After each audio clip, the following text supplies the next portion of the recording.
$10 billion का मतलब 10 million jobs भी हैं। हमारे मुल्क की इकोनॉमिक स्टेबिलिटी भी है ये $10 बिलियन। हमारा मुल्क आज दोबारा से मैं कहता हूँ ग्राउंड जीरो पे आ गया। अल्लाह ताला ने हम पे रहमत की है, हम उस क्राइसिस से निकल गए। $10 बिलियन का मतलब 10 मिलियन जॉब्स भी हैं। हमारे मुल्क की इकोनॉमिक स्टेबिलिटी भी है ये $10 बिलियन। और ये पाकिस्तान की सस्टेनेंस और पाकिस्तान की जो तरक्की हमारी 2.5 साल रुकी है, उसकी मैं मेन वजह समझता हूँ कि हमारी एक्सपोर्ट्स नहीं थी। हमारी इंपोर्ट्स की ज़रूरत ज़्यादा थी, एक्सपोर्ट्स कम थी। जैसे हमारा मुल्क जीडीपी टच करता है 6-7% पे, हमारा करंट अकाउंट डेफिसिट $20 बिलियन पे चला जाता है। क्योंकि हमारे मुल्क में जो आज के नंबर्स हैं, $60 बिलियन की इंपोर्ट है, 30 बिलियन की एक्सपोर्ट और 30 बिलियन की हमारी रेमिटेंस, अब बिल्कुल करंट अकाउंट डेफिसिट ज़ीरो हो जाता है। लेकिन जैसे आपका ग्रोथ रेट 6% पे जाता है तो आपके पाकिस्तान में आपकी इंपोर्ट $80 बिलियन हो जाती है। जब इंपोर्ट्स की कंजम्पशन बढ़ती है 80 बिलियन होती है, तो आपके पास जब एक्सपोर्ट सरप्लस ना हो तो $20 बिलियन का डेफिसिट हो जाता है और करेंसी जो है वो आपकी डिवैल्यू होनी शुरू हो जाती है। उसकी वजह से पिछले 2 साल में हमने देखा 170 रुपये का डॉलर 280 रुपये हो गया, और जो चीज़ आज से 2 साल पहले 170 रुपये की थी, आज 280 रुपये होने की वजह से 50 से 60% हमारे मुल्क में इन 2 सालों में इन्फ्लेशन आई। खुदा का बड़ा शुक्र है कि पिछले साल अगस्त सितंबर में करेंसी 280 रुपये पर रुकी और आज भी 280 रुपये और उससे नीचे है, जिसका रिजल्ट है कि पिछले साल में महंगाई सिर्फ 9% बढ़ी है, क्योंकि करेंसी की डिवैल्यूएशन नहीं है। अगर आप उससे पीछे जाएं तो जो महंगाई हुई, उस महंगाई की मेजर वजह करेंसी की डिवैल्यूएशन सी थी। 170 से जब 280 हुई करेंसी, तो 40% की मुल्क में इन्फ्लेशन आ गई। और मैं हमेशा कहता हूं कि इन्फ्लेशन डिवैल्यूएशन की वजह से हमारे मुल्क में नहीं है, ये इम्पोर्टेड इन्फ्लेशन है, जिसको आप किसी सूद के रेट से नहीं कंट्रोल कर सकते। कि ये जो है आपकी डिमांड पुल इन्फ्लेशन नहीं है। ये नहीं कि लोग चीज़ें खरीद रहे हैं जिसकी वजह से जो है हमारे यहाँ चीज़ों की शॉर्टेज हो गई है, तो आप इंटरेस्ट रेट बढ़ाएंगे और हर आदमी ने सूद पे गाड़ियाँ खरीद रहे हैं, सूद पे घर खरीद रहे हैं, सूद पे सब्जी खरीद रहे हैं, और इन्फ्लेशन, ये सब हमारी कॉस्ट पुश इन्फ्लेशन है। मैं हमेशा कहता रहा हूँ ये पाकिस्तान का इकोनॉमिक फिनोमेना है, जिसकी वजह से हमारे मुल्क को उस कॉस्ट पुश इन्फ्लेशन जो कि करेंसी डिवैल्यूएशन की वजह से हुई, उसकी वजह से जो कि 170 से 280, क्योंकि हमारे पास एक्सपोर्ट नहीं थी, हमारे यहाँ डॉलर मौजूद नहीं थे, सब ने कहा हम आपके खर्चे के लिए तो डॉलर नहीं दे सकते। हमारा मुल्क आज दोबारा से मैं कहता हूँ ग्राउंड जीरो पे आ गया। अल्लाह ताला ने हम पे रहमत की है, हम उस क्राइसिस से निकल गए। We are back to ground zero. हम ये देख रहे हैं कि पिछले साल से ये जो महंगाई का जिन था, वो महंगाई का जिन कंट्रोल हो गया।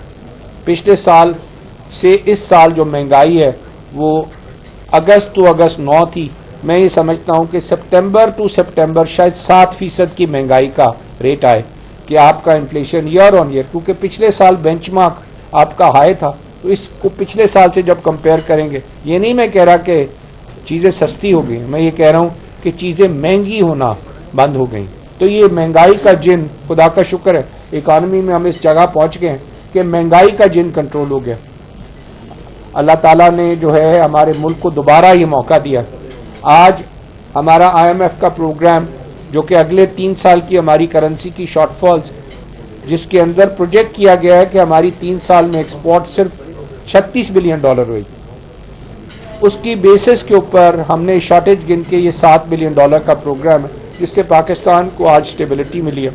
और पाकिस्तान दोबारा से आज एक बेस पे, जिसको मैं कहता हूँ कि आज दिस प्लेन, जावेद साहब, this plane is ready for take off, we are ready to take off. ये IMF का प्रोग्राम हमारे मुल्क की स्टेबिलिटी के लिए बहुत ज़रूरी था, मगर उसमें जो चीज़ लिखी है वो लिखा है कि हमारी एक्सपोर्ट 3 साल बाद 36 बिलियन होगी। मैं कहता हूं कि हमारी एक्सपोर्ट तो 1 साल में 36 हो सकती है। हमारी इस साल $30 बिलियन है, हमारे पास तो $6 बिलियन का इस साल होने का पोटेंशियल है। ये जो टेक्सटाइल इंडस्ट्री खड़ी है, सिर्फ ये जो हमारे मुल्क की, सिर्फ ये टेक्सटाइल इंडस्ट्री $6 बिलियन की एक्सपोर्ट बढ़ा सकती है। और अगर ये $6 बिलियन की टेक्सटाइल एक्सपोर्ट कैसे बढ़ा सकती है कि आपकी export $17 billion textile, please $17 billion की टेक्सटाइल की एक्सपोर्ट खड़ी थी, $5 बिलियन की अदर मैन्युफैक्चरिंग खड़ी थी, $22 बिलियन की एक्सपोर्ट खड़ी है। ये 2 साल से खड़ी है। अगर सिर्फ इनको बिजली का रेट 9 सेंट दे, जो कि आपके रीजन के बराबर है, अगर यहां बिजली का रेट 9 सेंट दे जो रीजन के बराबर है, तो पाकिस्तान की टेक्सटाइल इंडस्ट्री रीजन के बराबर खड़ी हो जाएगी। अगर पाकिस्तान पे ये जो सूद का हमने कॉस्ट पुश इन्फ्लेशन को दवाई दी, डिमांड पुल इन्फ्लेशन की दुनिया के हिसाब से, और वो दवाई के थ्रू हमने सूद का रेट 22% करके कंट्रोल किया। मैं बार बार कह रहा हूं, ये महंगाई, हमारे मुल्क का नुकसान, पिछले साल सिर्फ 6 ट्रिलियन रुपए हमने सूद में एक्सेस दे दिया हमारे कारोबारियों ने। पैसा तो सारा गवर्नमेंट ने बोरो किया हुआ, 80% पैसा, 80% पैसा हमारे मुल्क ने बोरो किया हुआ। तो जब 80%, 40 ट्रिलियन मुल्क ने बोरो किया हुआ और 10 ट्रिलियन सूद दे दिया, जो कि सूद का रेट मेरे हिसाब से अगर 9 हो तो 4 ट्रिलियन भी नहीं बनता, 6 ट्रिलियन की बचत है। हमारी इंडस्ट्री के लिए भी वो पैसा जो है 9% के लिए अवेलेबल होता है।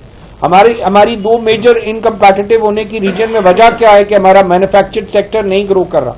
एक, एनर्जी कीमत कि हमारे यहाँ 16 सेंट है, हमारे पूरे रीजन में 9 सेंट है। दूसरा, सूद का रेट पूरे रीजन में, यही रीजन हिंदुस्तान है, बांग्लादेश है, यही रीजन सामने चाइना खड़ा हुआ है, सब जगह इन्फ्लेशन 5% से ज्यादा नहीं है। खुदा का शुक्र है, मैं कह रहा हूं सितंबर में हमारे मुल्क में भी इन्फ्लेशन 7% पे आ जाएगी।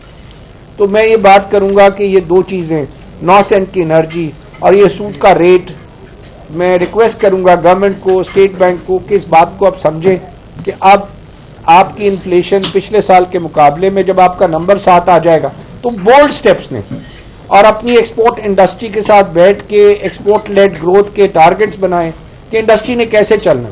अब इंडस्ट्री के पास वर्किंग कैपिटल की कमी, और इंडस्ट्री जो हमारी डाउनस्ट्रीम है वो सारा माल बॉन्ड में, जिसको हमने एक स्कीम दी है कि बॉन्ड में, और बहुत अच्छी स्कीम है वो, कि आप बॉन्ड में माल लेके आएं और आप एक्सपोर्टर जो है उस पर सेल्स टैक्स और ड्यूटी ना दे, बहुत अच्छी स्कीम है।